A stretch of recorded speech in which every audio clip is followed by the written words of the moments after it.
When I stand on the shoulders of the Osagie for Kwame Nkrumah, accuse me all you want, call me intellectually lazy, call me a romanticist, call me naive, but when I stand on the shoulders of the Osagie for Nkrumah, this is the Africa that I see. I see an Africa one day where there'll be a single passport for all of us. I see an Africa one day where there'll be a single telephone code for all of us. I see that Africa. I see an Africa one day where there'll only be one ambassador for the entire continent of Africa at the United Nations.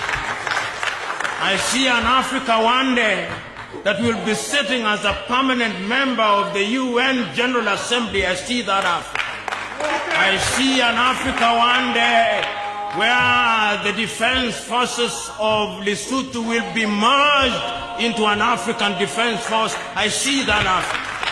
I see an Africa one day where the Maloti will be dead. I see an Africa where the Rand will be dead, the shilling will be dead, the Kwanza will be dead, the Kwacha will be dead, the Birr will be dead, all these useless currencies will be dead, and there'll only be one currency, the Africa, or whatever name we choose to give it.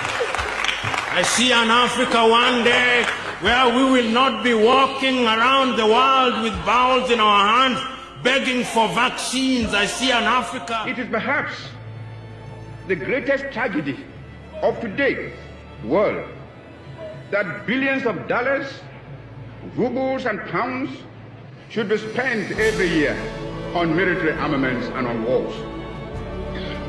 If the money wasted on wars and war preparations were invested in projects like the ones spread before us now, these enormous capital funds could revolutionize the economies not only of the developing world, but also of the developed. You can hear Kwame Nkrumah through the vicissitudes of time saying in Accra, Ghana, that Ghana is free and will never be colonized again. But the freedom of Ghana means nothing if the rest of Africa is not free. I can hear Mwalimu Julius Kambarage Nyerere saying that he's prepared to delay the independence of Tanganyika so that Tanganyika, Kenya, Uganda would become independent at one time. Mwalimu could see the future with the exactitude of a Jewish prophet. Jomo Kenyatta and Obote could not. In Mali had already recognized the stars. When the Europeans were still eating raw meat, the Africans had discovered fire. The Africans were the pioneers. And even if you look at all religions and their creation, and I'm a keen reader of the Bible, and the Bible records, and the God said, let us create man in our own image, and that he took soil and formed man out of it. The last time I checked, soil was brown or black, not white.